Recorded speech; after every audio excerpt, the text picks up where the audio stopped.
Kaixo, egunon, nire izena Gaizka Jauregi da, eta Durango Musika Eskolako kontrabaxu irakaslea naiz. Gaur egungo honetan, nire laguna erakutsiko dizuet.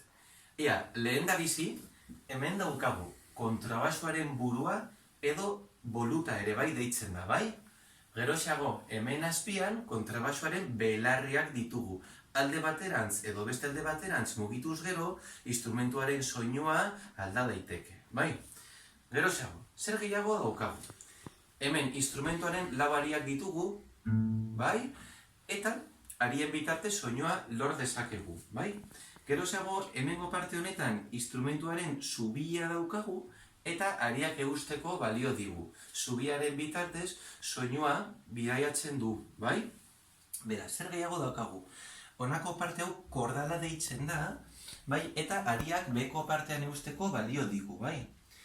Kontrabaxuan baita ere, F-ak ditugu. Normalean jendeak uste du soinua F-en bitartez ateratzen dela, baina ez da guztiz egia.